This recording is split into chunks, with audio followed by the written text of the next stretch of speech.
Cool. I'll do it right a couple seconds after yours, okay? Sounds good, man. Cool. Cool. We're good. That's all I needed. Welcome, ladies and gentlemen. Just in life in general, that's what I needed. Sorry, Paul. You're good. His facial expression was even better.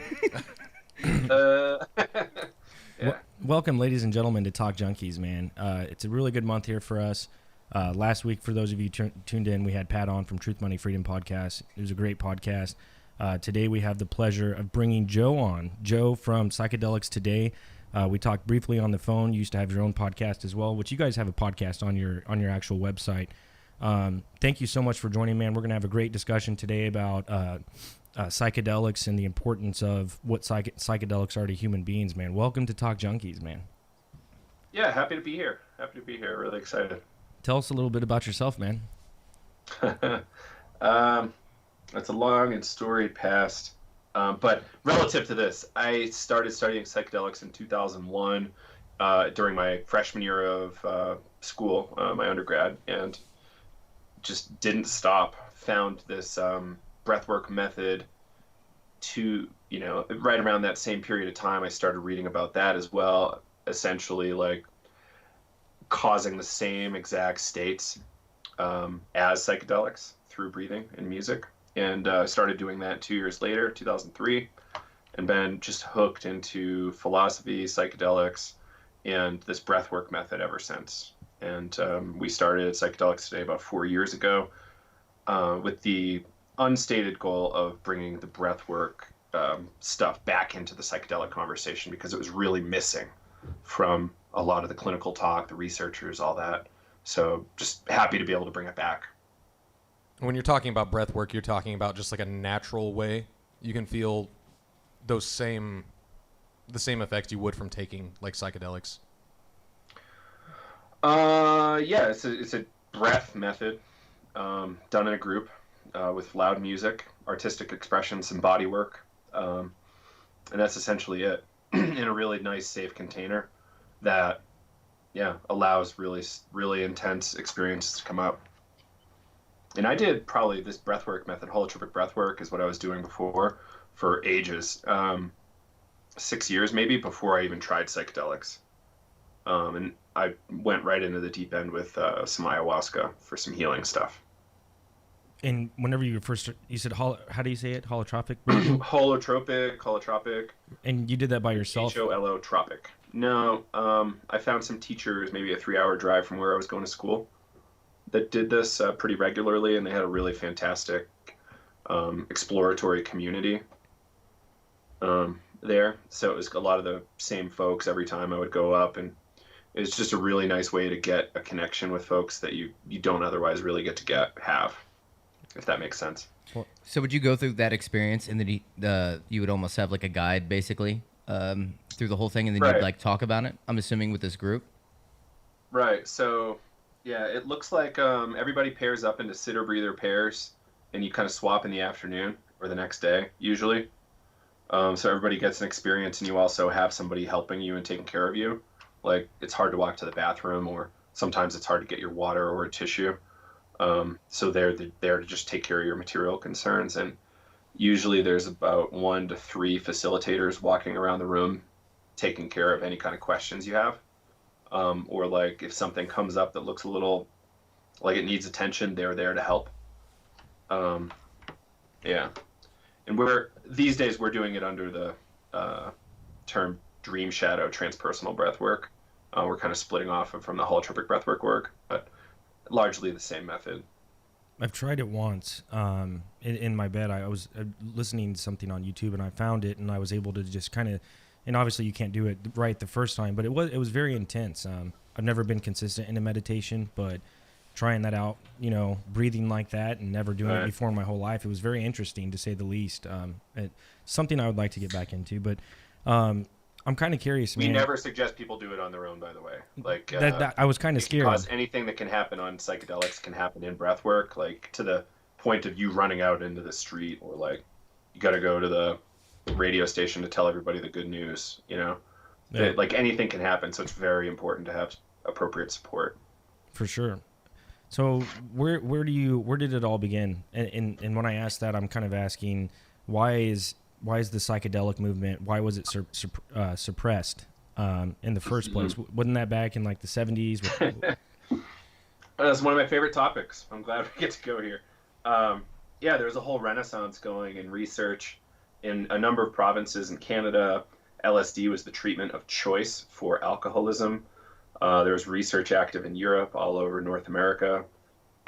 Even some substantial Mexican research efforts were going on. Soviets were even into it.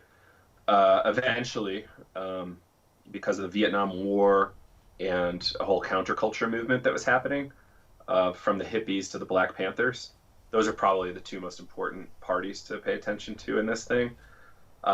Nixon kind of needed a scapegoat, or like, you know, the people that were very into the Vietnam War needed a scapegoat to keep the Vietnam War going, and they chose weed and LSD as those scapegoats. And then they were able to put up Timothy Leary as an individual that they could put all their attention on as like the most dangerous man in America. So that was a really big thing that went down. They used a lot of fraudulent propaganda. You know, we've all probably seen Reefer Madness, and it, you know, wasn't much better for the other drugs. Yes, there were people that died here and there, but nowhere equivalent to the response it was given, if that makes sense. So basically, in order, they made the things that the people that were protesting the war that were using regularly, because it was the hippies basically that were protesting the war. They needed a way to kind of shut them down, right? To try to corral them back. How do we disempower hippies and Black Panthers? Because Black Panthers had weapons. Let's not forget that. Yeah. And hippies were largely nonviolent, but that didn't mean they didn't make a lot of problems in terms of protests and skipping drafts and all that kind of stuff. So that was really a big problem, and it exacerbated the PR problem that the Vietnam War had. You know, it was plenty bad already. It was just worse with all of these people protesting. So before all that happened, like, all these drugs were legal in the United States, correct? Yeah, or at least unscheduled. Yeah. There was like a weird cannabis law that came down, and it, what was it? It was like some weird tax act that made it like extraordinarily cost prohibitive to do cannabis legally. So there was a whole underground trade going on. So it wasn't exactly like scheduled like it is today, but it got, you know, pretty extreme. But yeah, LSD, there was no laws against LSD or MDMA or DMT or anything. Yeah, eventually we just the U.S. came down with this big drug push, and then went to the United Nations to say, you need to do all the same laws that we have, you know, because obviously we're right, or at least we're the most powerful one in the room, so you have to do what we say. And every other country that signed on to this thing had to do, you know, this, I forget what it's called, but it was like a really big global push through the UN to standardize drug laws. So, now you mentioned MDMA. I thought that MDMA was like a more recent drug that's been synthesized. Like how long has that been around? Has that been around since the 70s too? Like the 20s, something like the 20s, or maybe even the early like before 1910 kind of stuff, like 1900, maybe. It was made in Germany in a lab, but they didn't really discover how great it was until a bunch like downstream. It was really popularized in the 80s. And I've tried it. I've tried it a handful of times, and I will say it is great. While you're on it, MDMA is great. But right, that's why I have to say it that way. It's, you know, yeah. Be careful, but yeah, it's pretty awesome when you do it right. So so the reason that it was suppressed was because people, I mean, like you said, that they weren't signing up for the draft, and basically the government saw that it was a hindrance, so that's probably why they made these laws. So before all this had happened, were doctors able to were they using it for beneficial reasons before all Oh, totally. these? There's tons of research happening all over. And documented research? One more time? Documented research that you can find as well? Oh, totally. Yeah. One of the reasons so there's this organization, MAPS, Multidisciplinary Association of Psychedelic Studies, has been doing active psychedelic research since the 80s, psychedelic assisted therapy with MDMA, which is not typically considered psychedelic, but it can have psychedelic effects, and it's extraordinarily helpful for treatment-resistant PTSD. So they were able to get as far as they have. I think they're about halfway through their phase 3 trials, which means it should be prescribable next year or the year after. Wow. They were able to do it as a nonprofit because there was so much research published. So they didn't need to redo all the safety studies, and they had plenty of stuff they could cite as far as like safety and efficacy for certain things, which is pretty awesome. So, also, for decades, like I was saying, like really interesting, the LSD came about, I think, in the same year as the Hiroshima blast. So there was like this macro atomic explosion that happened in the real world, and then also this internal kind of similarly powerful explosion that happened in these mines. I always find that kind of poetic. And that was around 1943, 1942 or whatever, 1945. I don't really know my World War II history too well, but then this pharmaceutical company just started mailing this stuff all over the world to say, hey, like, this is a really interesting drug, but we don't know what to do with it yet. Can you please help us? So a lot of psych hospitals around the world were trying to put it into practice, and eventually they found really interesting medical applications to treat trauma, to treat addiction, and just really extraordinary results. Dr. Stanislav Grof is the psychiatrist I spent the most time studying. He developed, after LSD became illegal, developed this breathwork method we were talking about earlier. So, so it's slowly starting to come back in today's age, where you're saying, we have doctors experimenting with it. Eventually, there's going to be a point in time. Do you see in the near future where it's actually they're going to prescribe it, or are they already doing that, like with mushrooms? So there's no So through the normal regulatory structures, MDMA will be prescribable in 1 to 2 years. Psilocybin is really close behind that through a for-profit venture called Compass Pathways. And, it's going to be really interesting. And there's going to be other drugs coming down soon that will be prescribable. This guy from the Shark Tank, Kevin O'Leary, just invested in this psychedelic company that's using this drug 18MC, which allows people to detox from opiate addiction without feeling that horrible kind of sickness that everybody talks about. Doesn't necessarily treat the addiction fully, but it could. But the main win is that you don't have to go through that super sick detox feeling. So that should be prescribable, in my estimation, 5 years maybe. Now, given how much money they've been able to raise for it. Now, that's got to be kind of on the level of like microdosing, right? Like microdosing something, because it can't be like, if you're talking about psilocybin or MDMA, it's not going to be like what you would get like streetwise as far as you take totally. it and have 120 milligrams is the standard dose of MDMA used with a booster in the research. So absolutely not a microdose. And at NYU, no, it's actually Johns Hopkins. They're using roughly the equivalent of 5 grams of dried mushrooms, which is a pretty stiff dosage. No, aggressive amount. Yeah, that's. Yeah. So microdosing has very little active research happening. There's only like 2 or 3 studies maximum, and they're barely controlled as far as I know. So this is like you get prescribed almost like you take this once a week, and this is the scenario that you need to be in whenever you take it? So the protocol is more like, for MDMA, the MAPS protocol is more like you do a whole bunch of therapy with the male-female therapist pair, and then you come in for upwards of 3 total sessions with MDMA with them, and I think you get talk therapy in between and after, substantial talk therapy the whole way through. And it's somewhat similar for the psilocybin studies. I think if someone wants lasting benefit and are really working towards that, pairing it with talk therapies, any kind of therapy, particularly somatic therapy, is really important. So it's almost like you're looking to like really get to a breakthrough, like, because those seems like really high doses to me, especially when you talked about like the psilocybin mushrooms.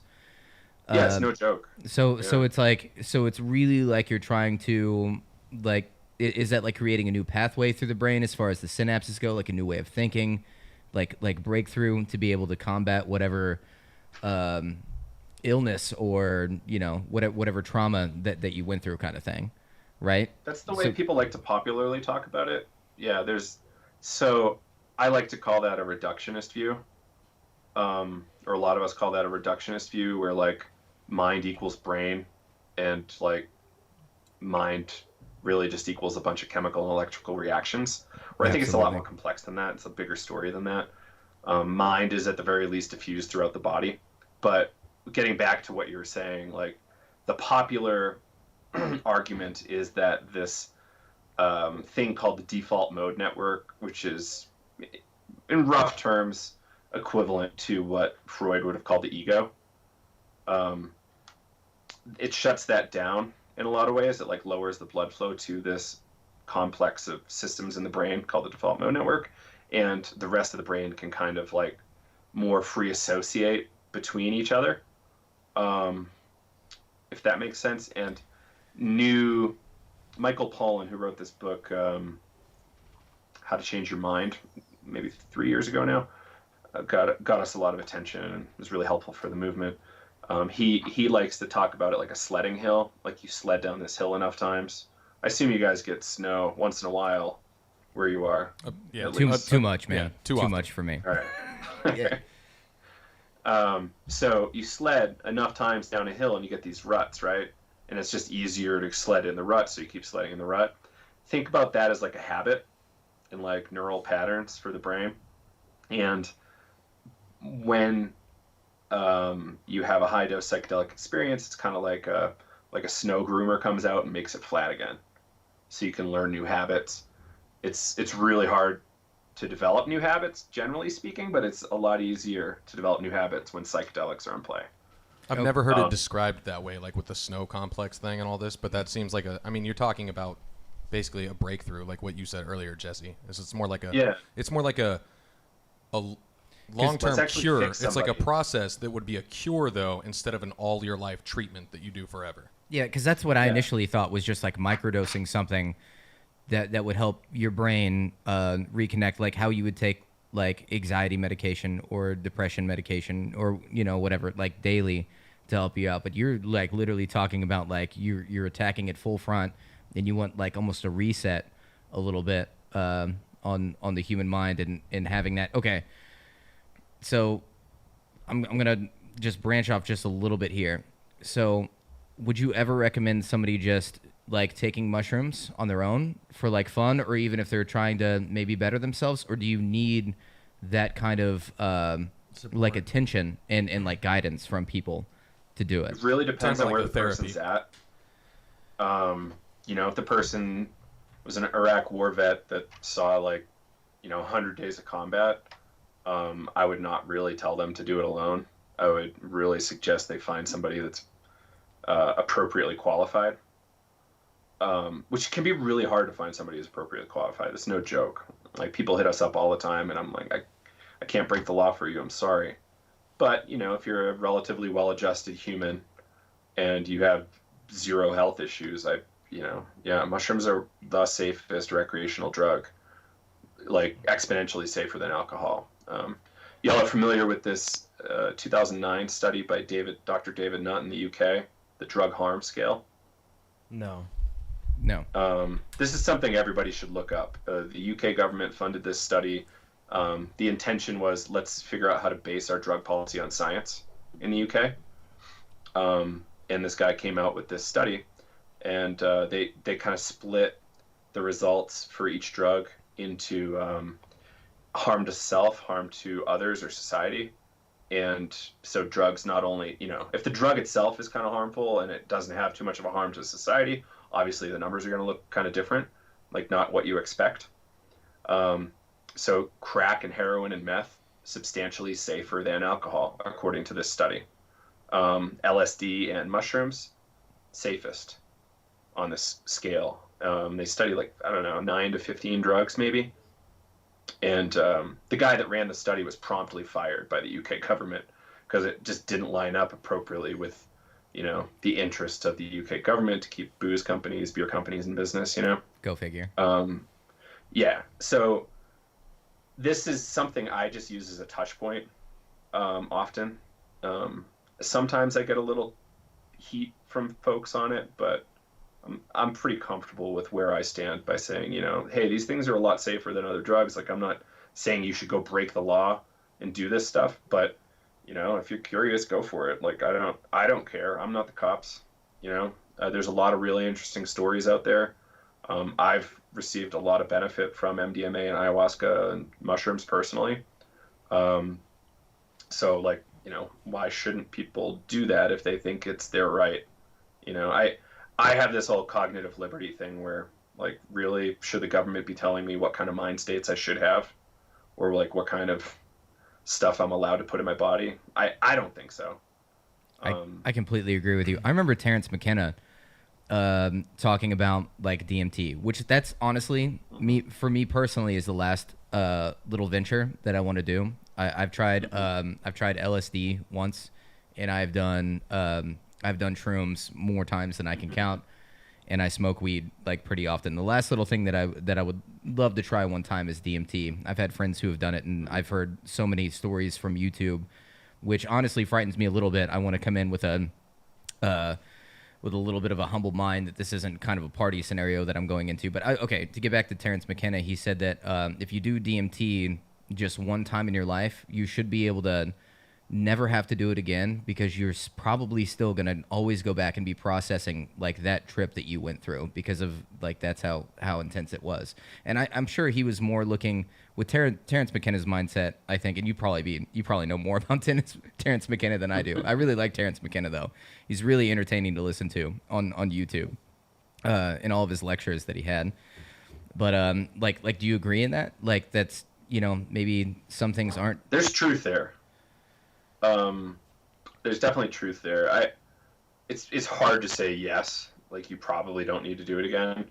But what I'm noticing more and more is that a lot of people will just keep going back to it without necessarily working on what they went through at all. Like, thinking about it, processing it, like you said, and, implementing some of the stuff that came up for them that seems appropriate, You like, literally... Oh, sorry, go ahead. Excuse me? You finish. No, I was just saying that Jesse has literally talked about that before, about the fact that, because I've never done shrooms or any kind of really anything like that. But talking about how you have to go through and process some stuff and actually learn from it, learn from the experience. You don't have and to. Not just doing it as a party thing. You can do it all those ways, man. There's so many contexts. One of our most popular episodes in our podcast is called Contexts of Use.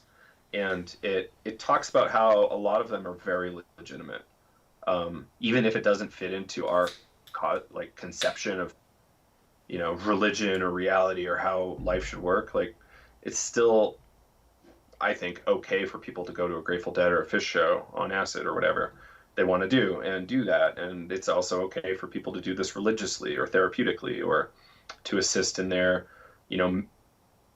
makeup and comfort level of their marriage, or all sorts of things. There's so many uses. Like creative problem solving is the most interesting one to me these days, but like partying is also pretty cool. But to not everybody's at the point where they're going to say, oh yeah, sure, I'll dedicate like a couple weeks, like an hour a night for a couple weeks to like process my DMT experience. Like nobody really says that.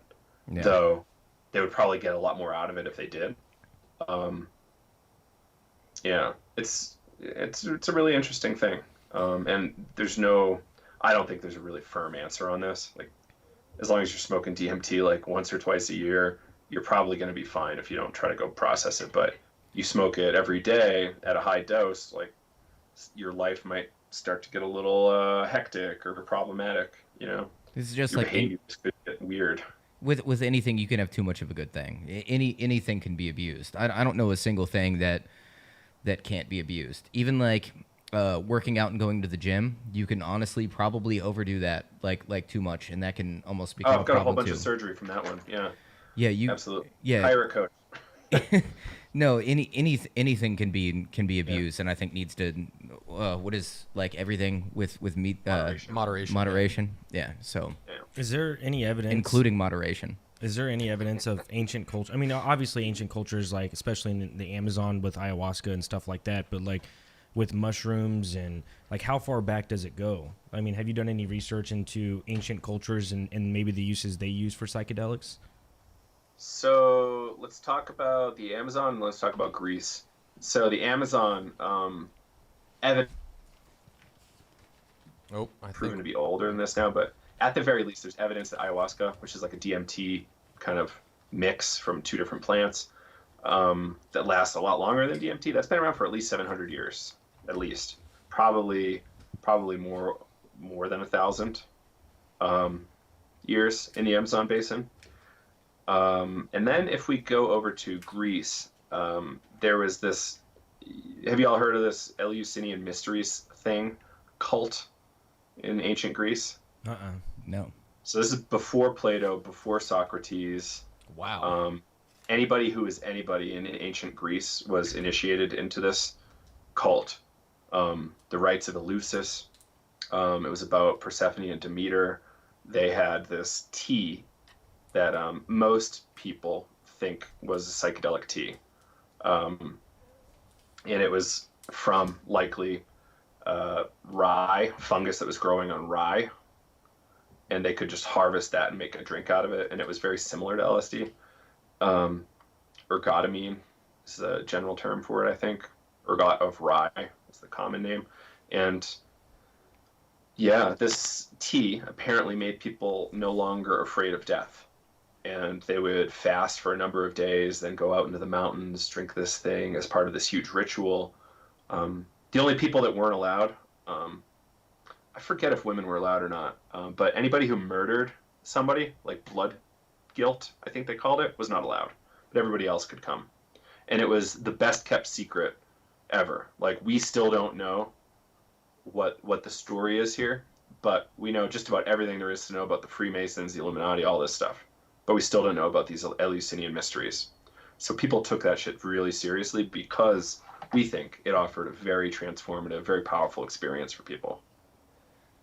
That's awesome. I wish they had that. I wish they had that here today, where you could just go and do something like that to better yourself and open your mind, man. Like, growing up and just in the United States culture and the Western culture, like, it's just move, go, money, money. But there's really not much self-reflection, man. And the only time you get that is in a party scene. And the only time I ever did mushrooms was for the first time was just like at a party and like, hey, do you want to try this? And I'm like, yeah, but like, as an adult, like, I don't know. It was with me, wasn't it? No, it wasn't with you. Okay, so that was the second time? Yeah. Okay. Yeah. But it's crazy, man, that they did that stuff back in the day. And there are people, I mean, like yourself, you said you were able to, I don't know if you traveled to do the ayahuasca, but I would assume that you would. I thankfully got connected. I was domestic, so I broke the law to do it. I thought it was worth breaking the law to feel better psychologically. And also there is a religious component to it for me. So I felt like I was in the right. It's hard not to be. I deeply err on my own judgment, by the way, when the government tells me I can't do things. But that's just me. Is it a weird thing to think that, because I grew up extremely religious in a very right-wing Christian household, and I hated every minute of it, and I was very much atheist coming out of that household at a young age. But whenever I started to do psychedelics, almost like I still felt this sense of spirituality, which almost brought me back to it a little bit, but not in the same like text that I had. Do you think that it's even possible, like if you delve a little deep into psychedelics and experiment, you know, that there are still people that don't feel this sense of spirituality within the world? Because I think it's almost unavoidable, but at least that's just my experience. It's also an issue of definition, right? No, that's true too. Because I technically I consider myself a deist now. I don't consider myself an atheist, but yeah, I'm sorry not to cut you off again, but continue with that. I want to hear your opinion on that. On there, like how do we wrestle with this? Like, science and mass culture, theoretically, as it exists today, should convince most people that religion, as it's done by and large today or over the last couple hundred years, like, isn't really adequate for our current cultural situation. It doesn't really fit our needs. It, in a lot of cases, more traumatizing Yes. than it really needs to be. Like, I think it's, in a lot of cases, highly traumatic for children. And, you know, therefore, psych meds and therapists at age 8, which is horrifying. But I think there is a chance, yeah. But I think it's also like, what do we mean by spirituality? Is it just a sense of wonder with like how amazing things are, or you know how beautiful things can be, or do we want to just reduce that? You know, like, oh, I'm noticing wonder, therefore my amygdala must be really shut down right now, or like I'm not feeling any fear and feeling all this ecstasy, therefore there's these neurological correlates. There's people that do that, and it's a lot more popular in the psychedelic research world to come off as a materialist than anything else these days. So yeah, like it's totally possible to like, you know, not get quote unquote converted to the internal mystical experience. Yeah, it was just, like, there's a whole subreddit called Rational Psychonauts. It's really interesting. They post great stuff, but they are just that, totally rationalist materialists. it's just weird not to like you, because for me, feeling so isolated, and then to have some psychedelic experiences, and then to interact with people, and then to feel connection not only to them, but then everything else because of like knowledge of science, and maybe I'm just, you know, tripping at the time or whatever, but to feel just like everything connected, and it's just like it just is such a, you know, it was such a profound, you know, like thing to feel everything connected all in one. And if that's just some like weird, oh well, that's just how science and how the world works, if that's, you know, some spirituality on one end, but that was my big thing, just to see that, man, this interacting with this one person that I don't know, it's very important for me to be kind to them, because this is all like one thing. And I really did get that through a lot of just, you know, like trips, and honestly just like personal morals and everything, like changing. But I really felt it during those particular psychedelic experiences that I had, of this connection and bond to people that was like so much more. And I think that if more people like did that, I think that would be beneficial if they realize that things are interconnected, because I think that's very true, and that's a very fundamental, like keystone fundamental moral that I think we all need to have, is that we are all interconnected, you know, in this world, and that we're not so separated, and that everything has an effect on everything. What happens over in China also affects us too. And I just think that that's a really good, you know, I just, that was just Especially off the top recently. of my head. I just like off the top of my head, Yeah. like everything's interconnected. You can't just be, you know, separated and it's just you, and it's not that. And I think psychedelics is one thing I'm very, you know, blessed to have that brought onto me as far as that mentality goes. And I've always held on to that. But Well, the question is, why are they there in the first place? Why are the psychedelics even available to us? You know? you Saying, mean like why you're they saying, happen like, why do naturally? they exist? Like Yeah, why they yeah. happen naturally? Exactly, yeah. That's, I don't know. Right. It's a crazy question. Like, why would these plants be spending, you know, expensive calories to develop these exotic molecules that only work in a small subset of animals on Earth? Like you literally have to have the receptor in your brain, right? Correct, To be yeah. able to, like, that's crazy. That's crazy to me. Like, that's crazy to me. Yeah, it's fascinating. And so ayahuasca is one of the more interesting ones in that it's 2 plants. So DMT isn't typically orally active. Like, you can't just eat it and have it work. Usually you have to have some sort of enzyme with it that inhibits the breakdown of DMT in the body so that it lasts for a few hours.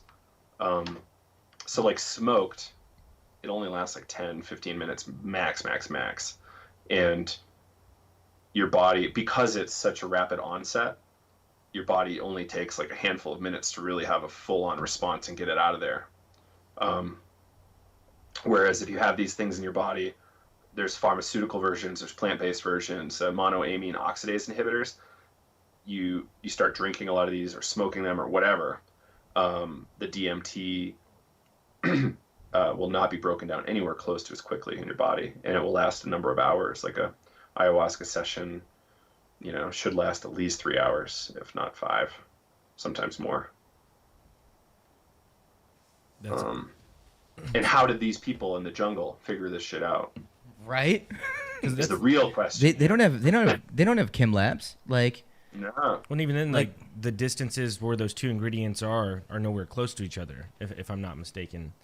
So in order for those two to actually meet each other, I totally forget. But they're in the jungle. It's not necessarily like they're on the same tree. Right. Yeah, I've never been to the Amazon, so I don't really know how that stuff works.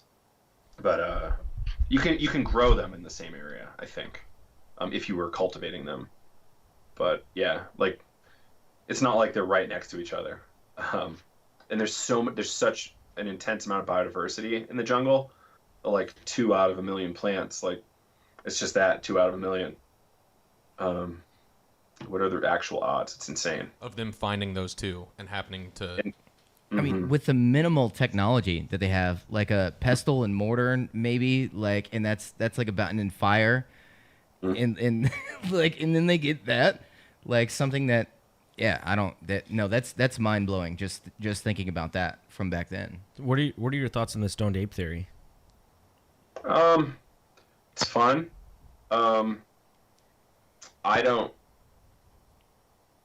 I don't totally think we need that to get to where we are right now. I'll lay it out real quick so listeners know what it is. But stoned ape theory being that humans ate psychedelic mushrooms following around cattle, and that triggered neurogenesis and creativity and horniness, so you would get more children. Group. Terrence McKenna always talks about like group sex.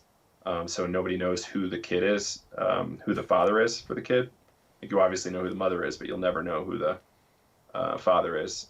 So he talked about that being an additional level of bonding for tribes beyond, just a certain cultural identity, which I think is really interesting. But largely the stoned ape theory is about bigger brains leading to kind of being the dominant species on the planet. I like it. It's clever.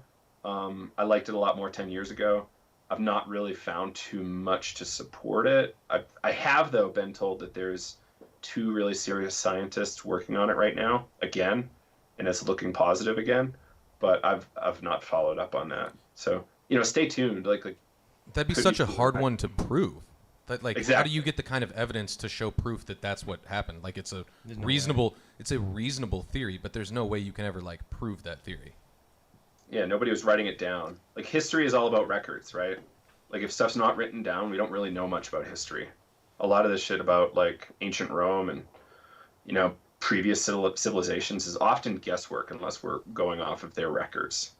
Well, no, and you're going off of literature and records, like you said, because you can't just do DNA work and understand how their culture was done. Like you can find remnants and bones and stuff and do DNA tests. That doesn't tell you anything about like culture and government and it gets even more difficult whenever you get into the hermeneutics of it, because you're translating language from language to possibly another language, and things get lost whenever you go through translations of languages, and all that takes place too. No, that is extremely difficult whenever you're talking about that matter. Absolutely. Yeah, it's a clever one though. You're totally right on that. I'm studying a lot of Socrates and Plato right now with my breathwork teacher, who's like a serious philosophy scholar, and he'll have to pull up the Greek and help with the translations when I have questions. I'm like, why is Socrates talking about monotheism? That doesn't seem to make sense to me. And then he'll explain why that particular Greek word they used was translated that way and what it actually might have meant more appropriately. And it's a really hard thing to wrap your head around. Hermeneutics, you literally, in order to fully understand the language that they were talking in, is to learn the language, which who the fuck wants to do that?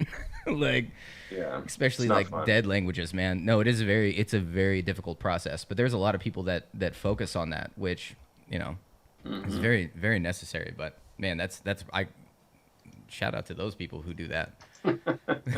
Yeah, absolutely. But, we have a lot of records about the Eleusinian mysteries. We've got, these peyote cults in North America. We've got mushroom cults in Mexico. There's a lot of traditional use there. The European tradition is really interesting to me because there was a lot of suppression, a lot of really systematic suppression of this information, including murder of religious leaders, burning of documents. Like there's this big library in the Vatican of all these books that don't exist anywhere else, and they won't really let independent scholars like dig in. It's like a really closed library. And I think there's a lot of really impressive religious documents from all over the world in there that could really help out history quite a bit. I think there's a little bit of shame inside the church because they were sending around people to just murder religious leaders for a long time and bury their secrets. Yeah, no, for a very long time. And it's always best to be the gateway keeper of knowledge. Like if you have knowledge, then if you have the knowledge, then you have the power, right? I think that's really what it comes down to. So to suppress that is huge. Then you can influence things however you want if you have the actual knowledge. That's it's a little bit conspiracy. Yeah. So, in talking about all of this stuff, just one thing that I'm curious about, like with MDMA and mushrooms, is there really even a negative, and does it negatively affect your body? From what I've searched, MDMA is really safe, by and large. I've never seen somebody have a seizure on MDMA or have any kind of acute result while they're high. I've definitely heard of people having what's called serotonin syndrome, and there have been reports of deaths, but these deaths are at like 10 times the suggested dose usually. There are some cardiac implications. If you've got some heart issues, you might want to talk to a doctor first about it before doing it. Mushrooms, like near zero. Scary things can happen physically. In terms of negative effects, like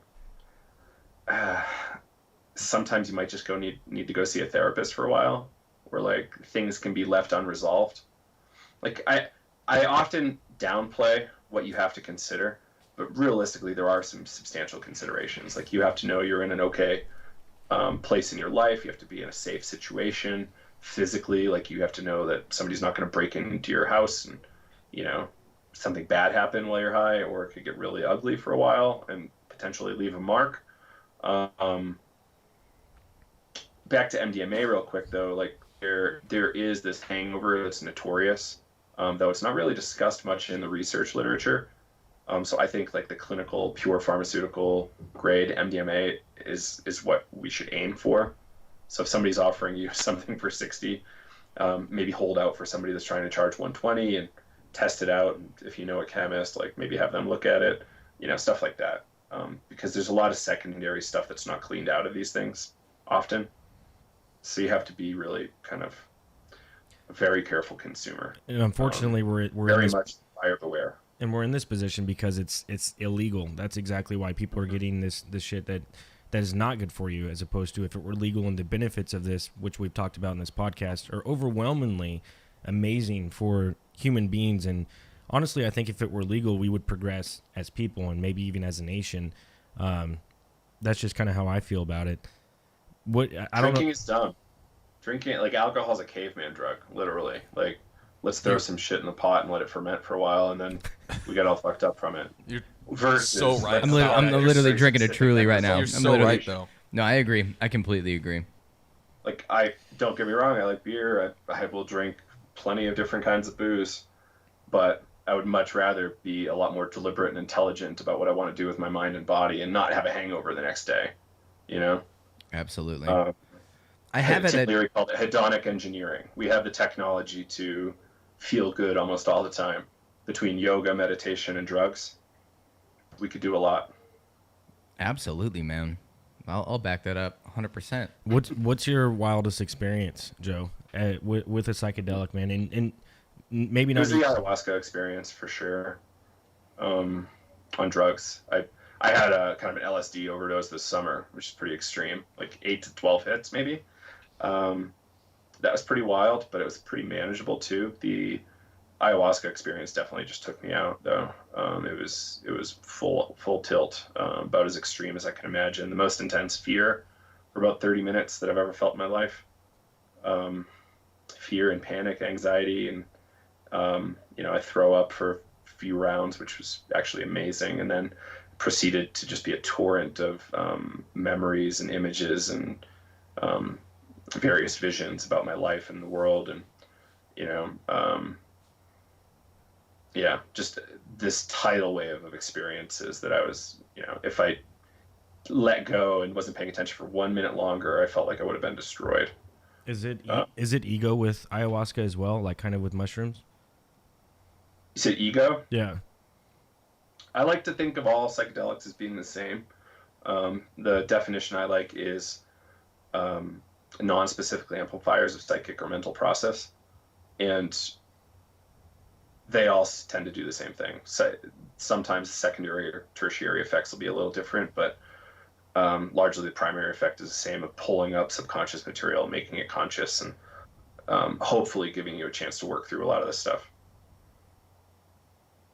See, that's the part that, as someone who has never done anything like that, it's weird to think of all those, I don't want to call them downsides, but the scary parts that you talk about, like the fear and the anxiety and everything. It's hard for me to be like, oh man, I do want to try this and go through that, because that sounds bad. That sounds like not a good time. But you have fear and anxiety every time you walk into where we work at. Yeah, that's different. Or it could be the same. It might just make it slightly bigger, and then it goes away. Like another line we have, kind of it's not exactly a throwaway line, but it's something we like to say, is the full expression of an emotion is also its funeral pyre. So like, if we can feel that sadness about that thing in the past as fully as possible as conscious adults, we might not have that unconsciously manipulating our behavior, thoughts, and life long term. We might be able to just resolve that and start doing.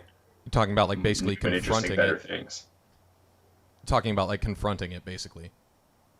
Right, making it very conscious. So one of the theories is that when we're younger and we have something scary or traumatic happen to us, we weren't mature enough, or the fear blocked it from processing appropriately in our body. So we have all this unprocessed fear going, and as a conscious adult that's healthy and not in danger, we can safely kind of relive those things.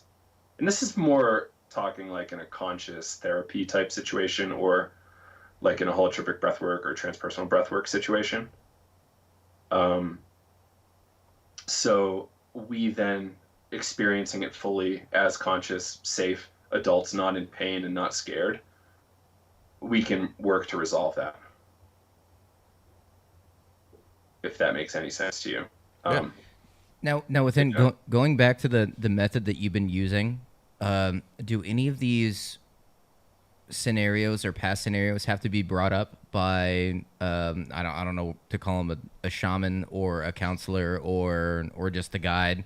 Do they verbally bring it up and ask you questions during this that bring up those memories specifically? So many different ways of facilitating.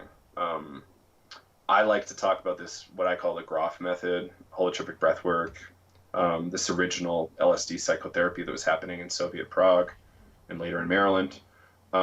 So I call it the non-directive approach, for lack of a better term. You're there to create a safe and supportive environment for folks. And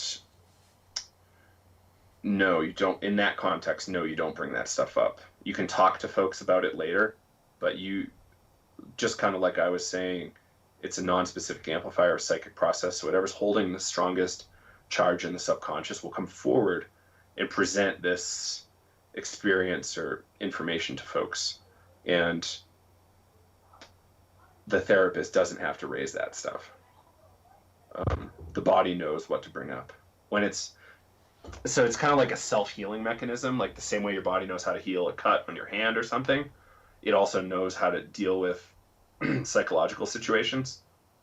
And you just have to create the right container, have the right ingredients there, and your body will do it. Like psychedelics and breath work, for me, largely the same. Like you don't necessarily need psychedelics. And the thing that psychedelics unfortunately can do is take away the sense of agency of the individual, whereas breath work returns that sense of agency to the individual to say, oh, it's me, it's been me the whole time. I didn't really need to eat this magic pill that's illegal. Instead, I had all of these healing resources inside my body the whole time. It's very empowering. Where do you find... That's a very empowering thought. I like that. Are there self-guided meditations for this? I can never pronounce it right. No, again, holotropic breathwork is not something you should do at home alone. You really need to be supported by people. I'm hoping to be doing a workshop in St. Louis this year, but not 100%. But you just search holotropic breathwork. You'll find some stuff there. Again, my method is transpersonal breathwork. And you can find that at dreamshadow.com. There's workshops going on all over between both of them.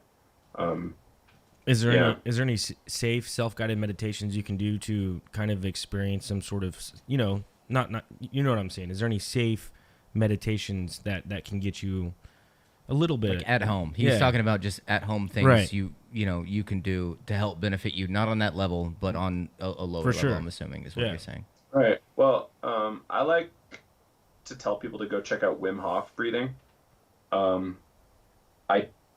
There have been deaths reported because people don't follow the instructions.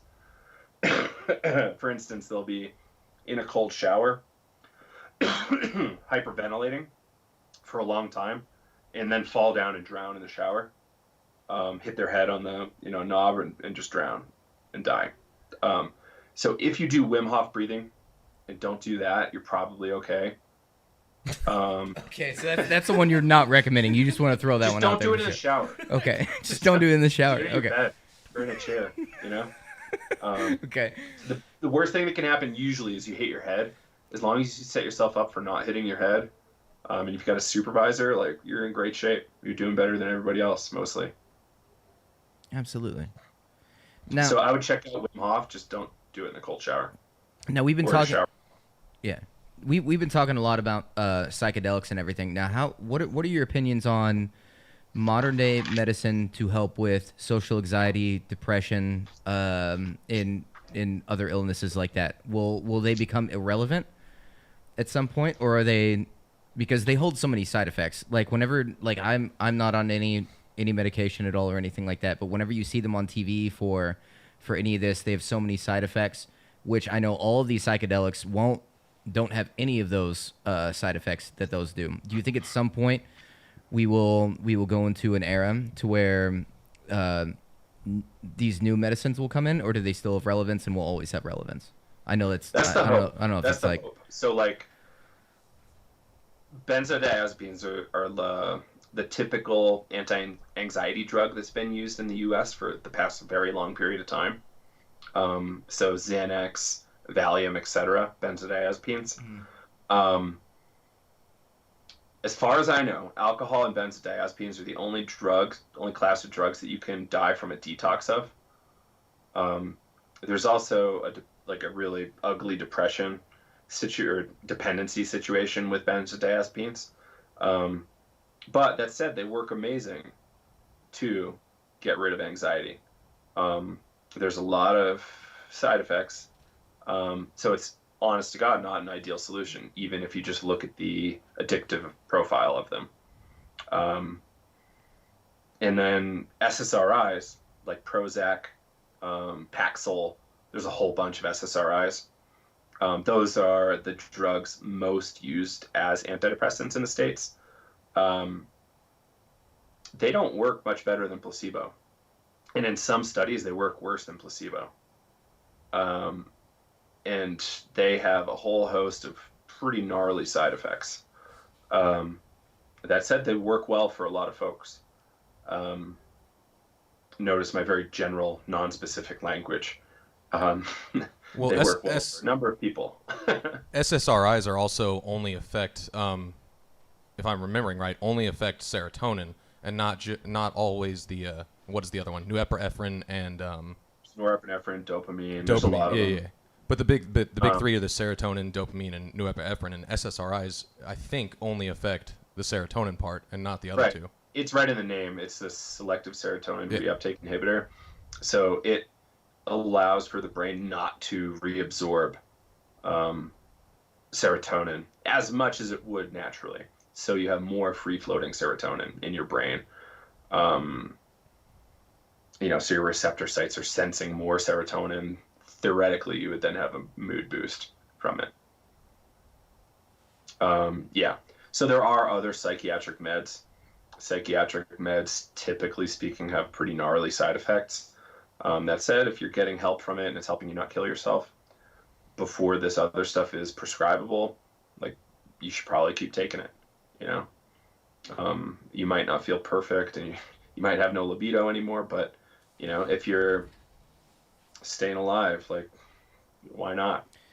I think one of the most dangerous things, though, is if we eventually get to a point where psychedelics come back into the realm of the 21st century, is government will be involved heavily, right? Like they're going to have restrictions. FDA just like normal drugs, like antibiotics and whatnot. So inhalers. Is it really, if the government gets involved, what at that point, is it a win still? The win for me is probably 30 years out, where we can buy this stuff in Walgreens and Walmart. That's my end goal. Prescribability is just a intermediate goal, in my opinion. But that's a solid step you got to take, though. Yeah, like, how do we get these things out from being, demon food, and make it a respectable thing that adults can use recreationally or whatever. It's, medicine has to come first, I think, and then we can get the rest of it. I think there needs to be religious use cases all over the world. Each drug should have its own little religious group in each state. Like, if we're talking about, like, moving forward, one of the biggest things I want to see is a religious group around in each individual drug in each individual state, working carefully with lawyers to get religious freedom acts around all of them. That way, there's just, it's a very difficult thing for a corrupt group like the DEA to work on. And they are extremely corrupt.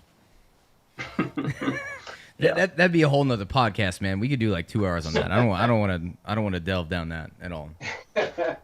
Do you remember this Ron Paul line? It's like, yeah, we do need gun control. First thing we need to do, we need to take the guns away from federal agents. They're the worst. Yeah. Like, he said it on the Senate floor or something. I was like crying when I saw that. So, like, there are good people in the federal government. There's also plenty of corrupt people everywhere. So I don't want to say everybody that's in the DA is corrupt. It's just they might not have examined their moral compass appropriately before getting into this stuff. Absolutely, man. I Most think drug harms come from prohibition, and they are the prohibitionists. So they are the source of all of these harms.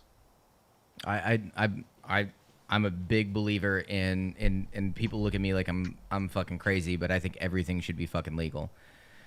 Yeah, like, I'm there. You should be able to do whatever you want to do. I go as far as saying meth should be legal, and people look at me like I'm insane, but yet people take Adderall like, for. Do you know what happened in Portugal and Switzerland with their drug policy? No. And Portugal had a way worse opiate crisis than we do today. Way worse. By decriminalizing all drugs, they've been able to nearly eliminate heroin overdoses and HIV transmission. They have like safe spots where you can go and just do it in a room. Supervised injection sites, yeah. Now moving to Switzerland, Switzerland gives away free heroin to people who want it at supervised injection sites. Nobody dies from heroin as long as you don't overdose. Like, heroin, the worst thing that happens with heroin is you can't shit. And they've got drugs for that too. But people in Switzerland now, like, near zero HIV transmission, near zero heroin overdoses, because you have a nurse there that can pull you out of an overdose if you overdose. And people can maintain addiction for 20, 30 years and not even have their family know about it, maintain a job and a full career. They can just go to this clinic for a couple hours midday or in the morning or something, walk in, walk out, and they're all set. They're not dope sick. They don't have to go rob TVs or whatever to afford it. Nothing like that. Or the U.S. culture is way behind on this, in my opinion. We're a lot of ways, man. It's kind of a cave. In education, honestly, I think it starts at education. We're way behind on that, and then you look at this like festering problem that we have that we just keep like we won't fix the wound. We won't do it. We're talking about killing drug dealers, like death sentence for drug dealers as the solution. Prohibition has never worked. Even during proven. Like the 1920s alcohol prohibition, the federal government was poisoning alcohol and killing drinkers, and it never stopped people from drinking. Or like booze smugglers, like what do they call it, bootleggers? None of that ever slowed down. No, and so we're just perpetuating problems. Because people should have the right to their life and what they do with their life, as long as you're not harming another individual. Like if this is how you decide to live your life, that's how you decide to live your life. Like and imagine how much money we're spending on the cartel problem in Mexico. Insane. And previously in Colombia. An insane amount of money was being spent on that. A lot of money, groups like the CIA was making off of that stuff, but let's not talk about that. But the Gary Webb, the government spent so much money, and so many U.S. people were hurt and harmed. They're still being harmed by prohibitionist policies like the drug war and fighting cartels. And it's insane. Like the fact that cartels are operating in your city and mine, terrifying to me. And it's only because of prohibition. You know Gary Webb at all? The reporter. I've heard of Gary Webb. Yeah, who brought up all that? Man, we're going down to conspiracy route, but just the fact that our government can come in and literally fund a secret war and do that with the decimation of communities, already impoverished communities, is ridiculous. Yeah. I think that's why education and giving people hope is the very first thing. People, need better education in the United States, first of all. I think needs to be first addressed 100%. Before anything else. But no, there's a lot. And that includes uprooting misinformation. There's so much misinformation and lies, unfortunately. So we have to really, teach them to think critically. Think for yourself, question authority. Like, you can be exponentially smarter 2 years from now than you are today. Like almost anybody can be that much smarter. And I don't want to shit on the U.S. Like the U.S. has its problems, but plenty of other places do too. Like this whole prohibition thing has helped out plenty of governments. Intelligence agencies often will fund themselves through a particular drug. Like I think the CIA has its lock on, which that shit is everywhere. It's kind of horrifically pervasive and terrible for the environment. And other groups have other locks on other drugs. Really interesting podcast you might check out on my backlog with this guy Robert Forte. He'd been around in the psychedelic world for a very long time and started studying this MK Ultra stuff, and he has some really interesting things to say about it. I don't agree with everything he says, because when anything comes to conspiracy, you shouldn't do that. You should read books and take your time and form your own opinions, because often people are trying to manipulate you with that stuff. That's my opinion, at least. But yeah, really interesting stuff about government involvement all over and how MK Ultra was being executed. Really interesting stuff. Yeah, I've gotten a little bit into that, but I'll definitely listen to that podcast, man. I'll leave you with one last question, and if you guys have a few more questions you want to ask him too, is there any reports of psychedelics in the Bible, to your knowledge? Or any whiff that's or a anything? contentious question. I don't have any that I can cite. There's a researcher, Jerry Brown, who's put a lot of time and of his academic career into that. And there's another guy, Tom Hattis, who tries his best to debunk him at every turn. I don't know where I land on it. I wouldn't be surprised if there was traditional kind of, Israeli psychedelic use. Like all the ingredients are there for something like ayahuasca. And mushrooms might have been there. Mushrooms tend to follow cattle. So, there's a chance. I don't know. It's a really great thought experiment. So I'd suggest people interested follow up on that, though.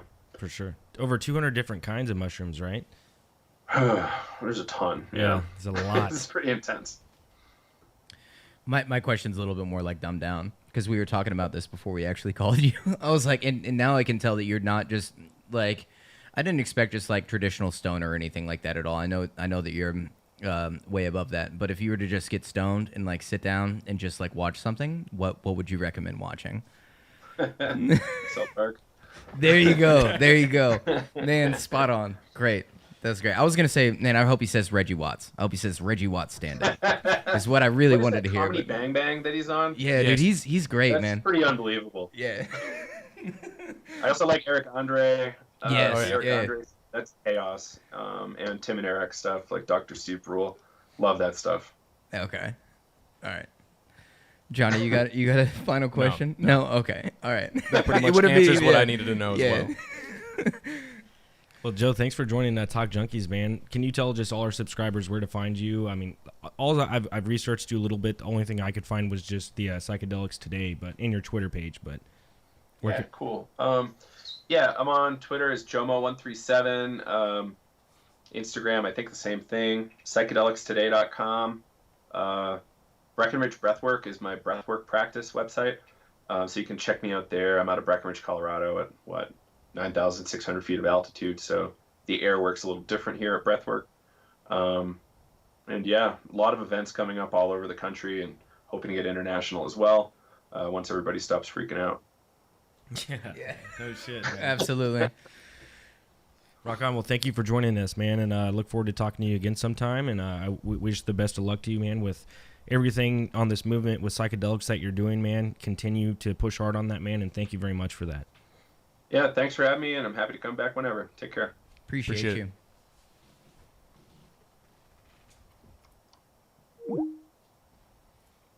Well, there you have it, ladies and gentlemen. Joe from Psychedelics Today. It's pretty chill. Yeah, no, that was super informative. That guy knows what he's talking about, man. Yeah, 100% he does. He's way above our pay grade when it comes to talking about psychedelics. Like we've sat on the podcast and bullshitted about it before, but man, that guy knows his stuff. Yeah. I don't think we'd ever be able to throw him a curveball on anything. It wasn't just psychedelics either. I mean, he knew about just medical stuff in general, like talking about the benzodiazepines and all these different stuff that have, whatever effects that aren't psychedelic. Yeah, and he could have went into that too. That's crazy. Go check him out. I definitely need to get more into what they're talking about because that's definitely down an avenue which I really appreciate and just like hearing. Johnny he'll definitely put their website down below in the description below. But if you check out their website, it actually they host a podcast at the very top of their website, and you literally just press play. And it's just going right there. And we listened to about 10 minutes of the podcast that they had up right now, right even before the podcast. So check out Psychedelics Today. We'll put a link in for all that stuff. So absolutely. There you have it, ladies and gentlemen. Hope you liked the podcast. I hope you enjoyed watching. Hit that subscribe button. Hit the like button. Hit that bell notification to all our junkies out there. Stay fly and ring the bell.